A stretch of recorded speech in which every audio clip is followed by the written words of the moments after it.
Alright, what's happening, y'all? It's your boy Rico coming with a quick video just updating y'all on who made the Pro Bowl. You'll probably be shocked who made it, and you'll also be shocked who didn't make it. It's crazy. And I'm comparing some of our players to some of the other players around the league that made it and why our guys should have made it over them. Stats and all of that. Without further ado, let's get it.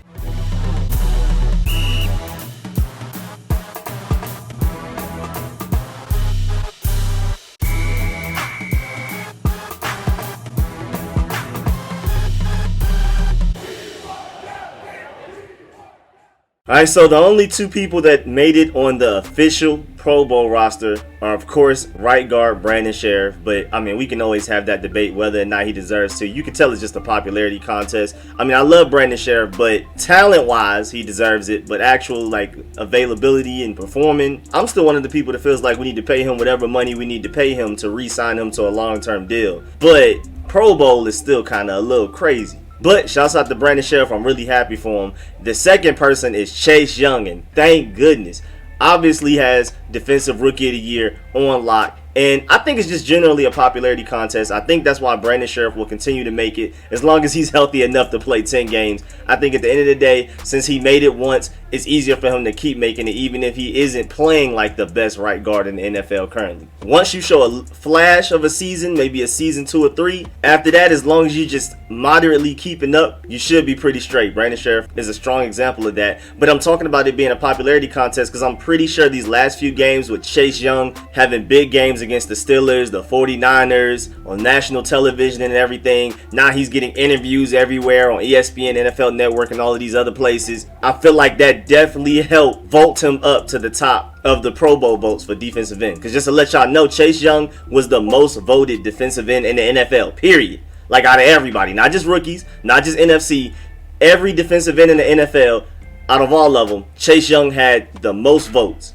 So that just lets you know that he's already on his way to stardom. The camera loves the guy. They always have the camera on him on the sideline anyway because he's running up and down the field, basically doing his Ray Lewis or his Brian Dawkins, being the spirit of the team and yelling at everybody, getting everybody hyped, congratulating anybody who makes a play, offense or defense, running up and down the sideline. I mean, it's crazy. So, well deserved. Shouts out to Brandon Scherff and Chase Young. But now we have to talk about some of these guys that I feel like should have made it on our team that didn't. For example, I didn't really even think about Logan Thomas Pro Bowl wise until I looked at the fact that Evan Ingram was one of the two tight ends from the NFC that made it. And I'm like, wait. Because first of all, Evan Ingram has 572 yards, 1 touchdown. Logan Thomas in comparison has 570 yards receiving, 2 yards less, and 5 touchdowns. 4 more touchdowns. So I'm not understanding. And then Logan Thomas is a way better blocker than Evan Ingram. People don't really talk about it, but Logan Thomas is one of the best blocking tight ends in the NFL. And the fact that he's able to do what he does in the receiving game, it's just great to know that we finally found that dual threat tight end we've been looking for years. Jordan Reed and Vernon Davis were great in the receiving game, but first of all, they were injury prone. Second of all, they couldn't block to save their lives. Jeremy Sprinkle's a pretty good blocker, but he can't catch the ball to save his life. He can't run routes or none of that. Now, granted, Logan Thomas is schemed open by Scott Turner, but so is George Kittle by Kyle Shanahan. So, I mean, that's not really something that matters that much. As long as you're going out there and producing, that's all that matters. And he's producing. He has 5 more touchdowns and only 2 less yards. And he's a better blocker than Evan Ingram. Way better blocker. And Evan Ingram is the drop ball guy. You know, Evan Ingram has the 3rd most drops out of any receiver or tight end or running back this season. Like, between all the running backs, all the receivers, all the tight ends, Evan Ingram has the 3rd most drops. As much as we used to complain about Logan Thomas dropping passes a while ago, and he was, so he deserved the criticism, now he has great hands. I mean, he's out here catching things that were thrown terribly towards him, and he's out here making crazy grabs, low, high, everything. Contested, getting hit, and all of that. So I just don't see where you look at Evan Ingram and Logan Thomas, see what they've done, and be like, Evan Ingram deserves to go to the Pro Bowl more than Logan Thomas. But again, I think it's a popularity contest. Evan Ingram is just more widely known. So, I mean, what can you do? Also, Terry McLaurin. Come on now. Terry McLaurin is doing the most with the least, man. Terry McLaurin leads the league in yards after catch, in general and per reception, so he's more efficient and he's just better overall when it comes to yards after catch. He's one of the best route runners, easily top 7, and you can make an argument as to why he may be the best in the league, but you easily have him as top 7. He's one of the fastest. He ran with like a 4.33. He's one of the better blocking receivers in the NFL also, so I'm just not understanding what we're missing here. He's top 10 in receiving yards, and the only reason he's not higher is because of just bad to average quarterback play. And teams are scheming for him. He doesn't have a wide receiver 2 that's dynamic enough for teams to not double team him. You can't double team DK Metcalf because you have Tyler Lockett. You can't double team DeAndre Hopkins because the entire Cardinals receiving core is good. You can't double team Travis Kelce because of Tyreek Hill. Same thing for Tyreek Hill. You can't double team Tyreek Hill because you have Travis Kelce and Sammy Watkins and my Georgia dog. You can't double team Julio because you have Calvin Ridley. You can't double team Calvin Ridley because you have Julio. And then you can't double team Justin Jefferson because they have Adam Thielen. You can't double team Adam Thielen because you have Justin Jefferson. And then I don't know how Allen Robinson is doing it, man. Allen Robinson and Terry McLaurin are definitely the two doing the most with the least in the NFL, period. Because then the other guys who are probably also getting double teamed, like a Stephon Diggs and a Devontae Adams, they may be getting double teamed almost as much as a Terry McLaurin and an Allen Robinson, but they're also at the benefit of way better quarterback play. Stephon Diggs with Josh Allen, that's why he wanted to leave Minnesota. And Allen Robinson, the quarterback carousel between Mitch Trubisky and Nick Foles. And right now, Mitch Trubisky, these last couple of games have looked way better than any quarterback we've thrown out there in the burgundy and gold at all this season. Mitch Trubisky is actually looking like he's almost worth that pick. I mean, we got to see it long term, see how consistent he can be, see if he can hold it up. But these last few games, he's looked better, he's played better than any quarterback the burgundy and gold is thrown out there all season. So, again, I reiterate, Terry McLaurin and Allen Robinson are doing the most with the least. No other true threats beside them to take away attention. They're constantly getting double teamed. There's always safety help. Defenses scheme towards stopping them and dare anybody else to eat. And then they're also dealing with bad, inconsistent quarterback play. But at least in Allen Robinson's case, he's been getting good quarterback play the past few weeks. Terry McLaurin has never truly had good quarterback play. Average at best. So Terry McLaurin, just off of that, should be in the Pro Bowl. I think it's unfair that he didn't make it. Terry McLaurin may be the biggest snub. I can definitely put my ballot into that. I'll cast my vote for that. Some more snubs include Jonathan Allen, who, I mean, he had a relatively slow start at the beginning of the season. But as of like the last 7-8 games or something like that, Pro Football Focus has him graded the best interior defensive lineman in the NFL. So it's amazing to me that he didn't get at least one of those spots in the Pro Bowl, because there's several defensive tackle spots open. He couldn't get one.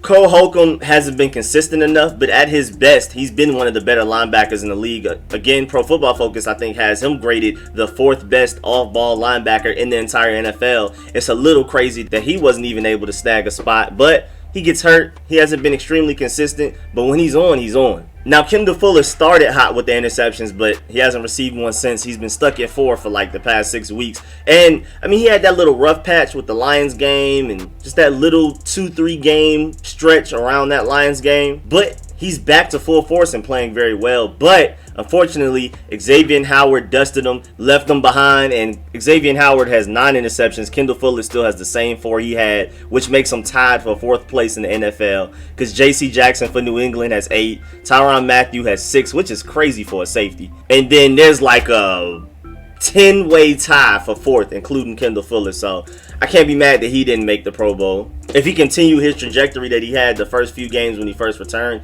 maybe, because he also missed a couple of games to begin the season. So, and y'all already know, man, they're going to stop hating on our boy Tress Way, bro. I know the Rams kicker is crazy, and to give him credit, after we played the Rams and I saw how well he was punting, I was like, all right, now I got to start peeping some Rams game to see if he's really this good, consistently this good. And, in fact, he is. So, I tip my hat to him. But Tress Way, man, you can't dethrone Tress Way. It's not like Tress Way got worse. If anything, he only got a little better. And he made the Pro Bowl last year. But, hey, I think it's just something with the burgundy and gold. We have to earn more respect so our players can start earning more awards. Now, even though Cornelius Lucas and Wes Schweitzer and Chase Roullier have been really good. I think Morgan Moses has been the most even consistent, and the fact that he had to play left tackle for like a game and a half just to make up for the fact that Cornelius Lucas got hurt after Jerron Christian got hurt, and then Morgan Moses played well at left tackle too, which is something he's not supposed to be asked to do anyway. I feel like you could also throw Morgan Moses' names in there for, you know, sort of a snub. It's not a, oh my lord, how did he not make it, like a Terry McLaurin or maybe even a Jonathan Allen,